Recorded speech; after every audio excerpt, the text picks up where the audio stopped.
Bom dia a todos. Eu quero começar por agradecer a presença de vocês nesse evento que para a gente é uma primeira vez, uma experiência... Pode sentar aí na frente. É uma experiência que nós estamos fazendo, que eu acredito que vai trazer resultados importantes. E se trata, sobretudo, de aproximar, por um lado, instituições de pesquisa e de ensino como o INPA e os nossos colegas do Instituto de Ciências Matemáticas da Computação da Universidade de São Paulo, do setor produtivo, mas também trazer, foi uma preocupação nossa, também trazer para essa sala jovens, estudantes, graduação e pós-graduação, que podem dar uma contribuição muito importante nessa aproximação. E o objetivo é construir aproximações concretas, construir projetos de colaboração nos quais instituições como o INPA e o CMI possam dar contribuições efetivas e que sirvam também para trazer benefícios para as próprias instituições.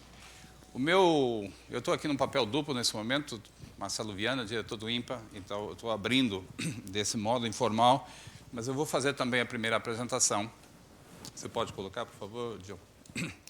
A primeira apresentação de hoje, nós vamos ter uma série de pequenas apresentações iniciais por mim, pelo professor Cuminato, do CMI, pelo Dr. Alfredo Renaud, da Agência Nacional do Petróleo, a quem eu agradeço muito o apoio que a ANP deu à organização desse evento. De fato, ele foi o autor da provocação inicial e nós estamos aqui reagindo a essa provocação de maneira muito concreta. O que eu quero fazer nessa minha breve apresentação agora é expor para vocês o valor que a matemática tem. E quando nós, matemáticos, falamos de valor, temos a tendência a pensar em muitos níveis. O valor intelectual, a importância para a formação do ser humano, para a formação do cidadão, tudo aquilo que a matemática traz ao indivíduo como benefício. Mas hoje o meu foco não vai ser tanto esse. Quando eu escrevi Quanto Valem as Matemáticas, eu estou falando de dinheiro. Esse vai ser o foco hoje, embora esse seja só um aspecto do valor que a matemática tem em geral. E essa é uma pergunta, nós, evidentemente, como matemáticos, fazemos o lobby, dizemos que a matemática é importantíssima, que ela serve para muitas coisas, que ela está em toda parte, mas a pergunta formulada desse jeito foi feita de maneira concreta, muito técnica, nos últimos anos em diversos países, e é sobre isso que é por aí que eu começaria. Essa imagem é de um relatório elaborado em 2012, foi publicado em novembro de 2012, elaborado pela empresa Deloitte, multinacional amplamente conhecida, por encomenda da Agência de Pesquisa do Reino Unido,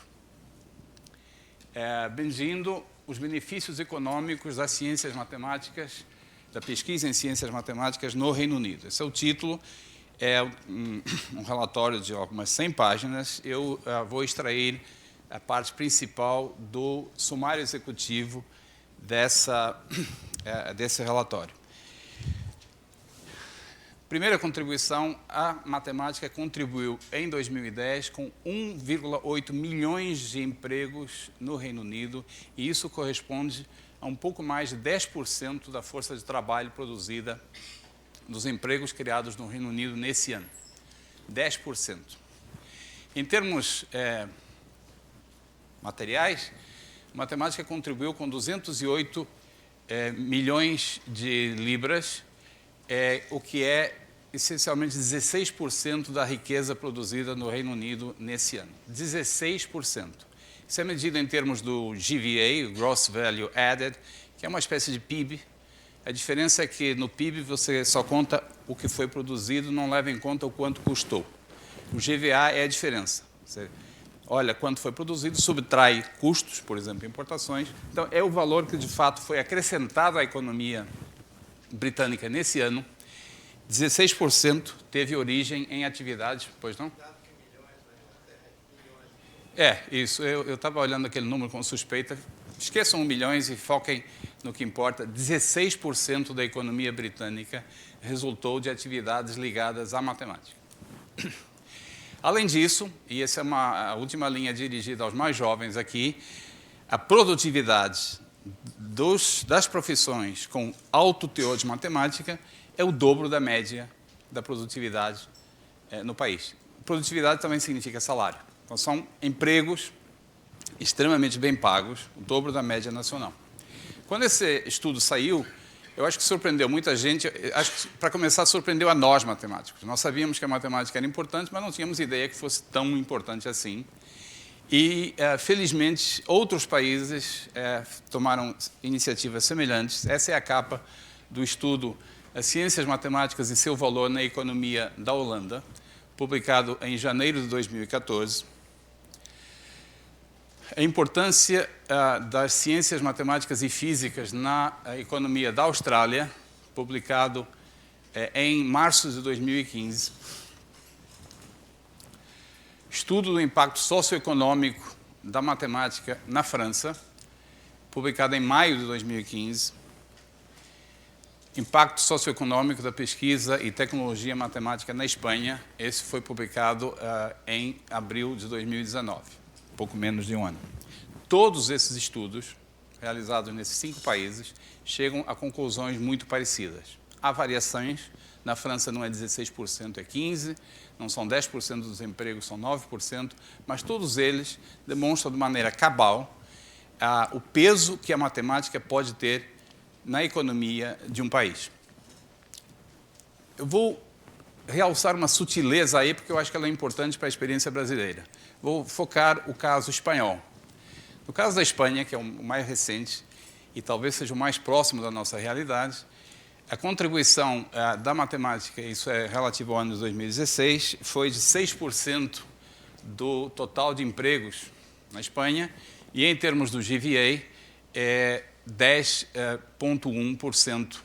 Então, são números um pouco mais baixos do que os do Reino Unido e dos demais países. E os nossos colegas espanhóis que fizeram esse estudo não tiveram dúvida sobre a razão.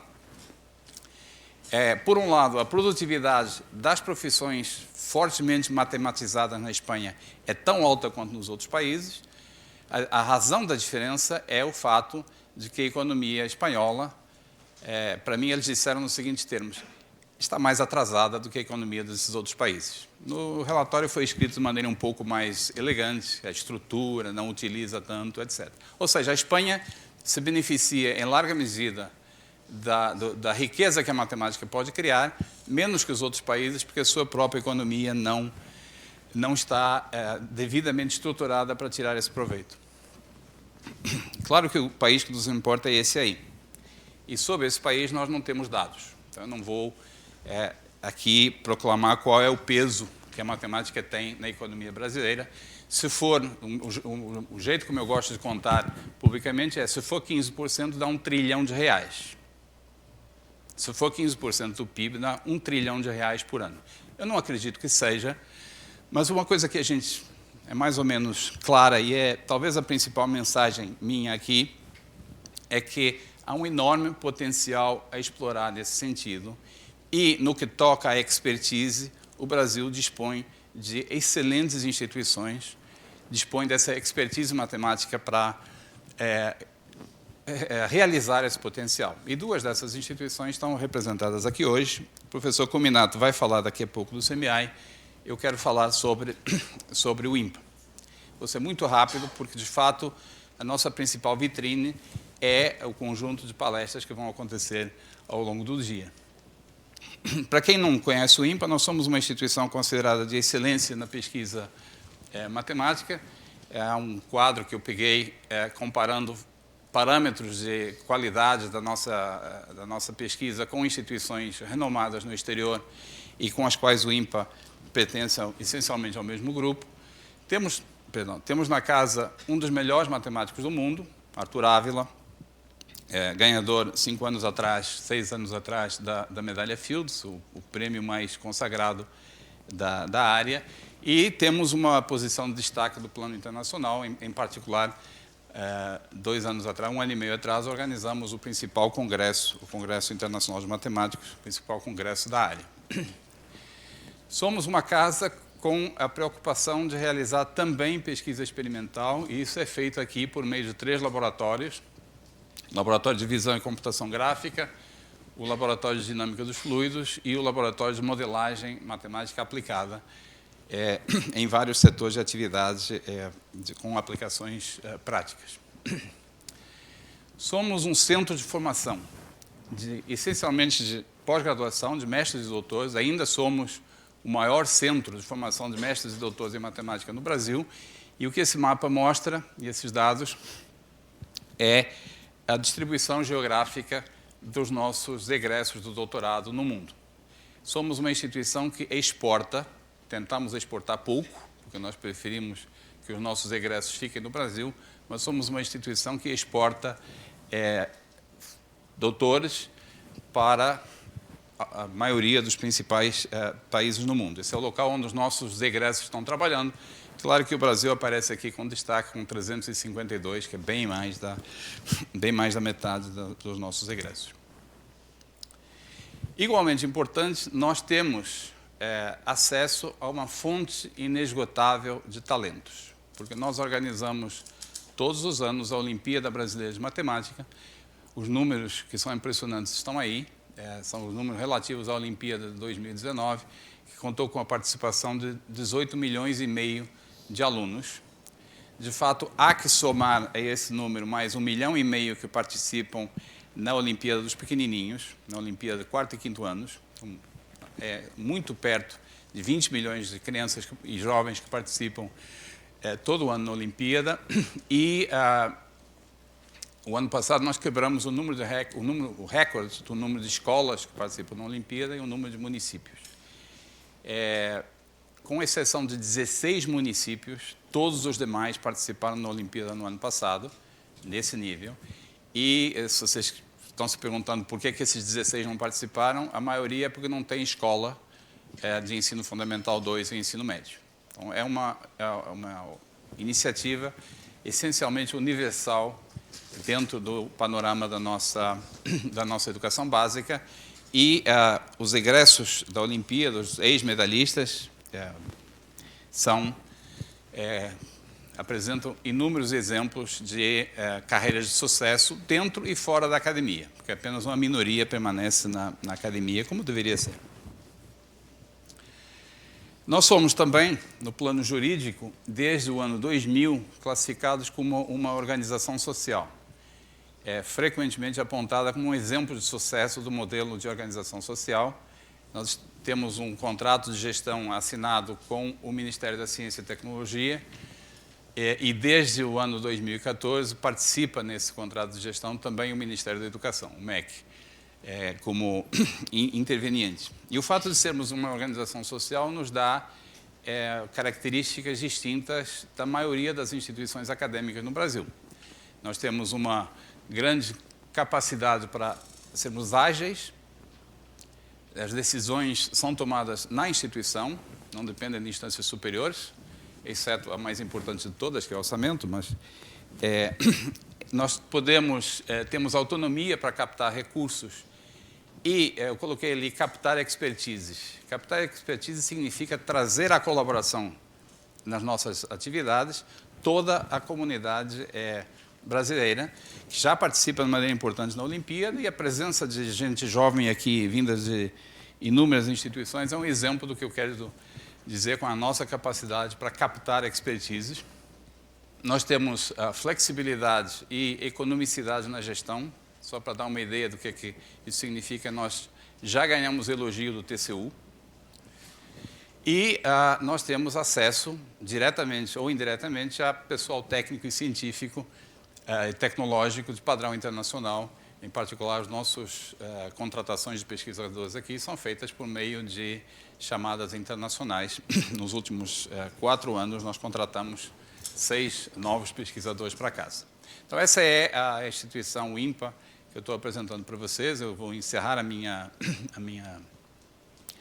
apresentação aqui, realçando que o objetivo desse evento é que o Brasil e as empresas brasileiras, as empresas instaladas no Brasil, possam tirar proveito da capacidade que é inegável que várias instituições têm, em particular o INPA, e em seguida nós vamos ouvir a apresentação do professor Cuminato sobre o CMI. Tá bom? Vai ser um dia longo, então eu encerro por aqui, agradeço a paciência de vocês e passamos à segunda apresentação.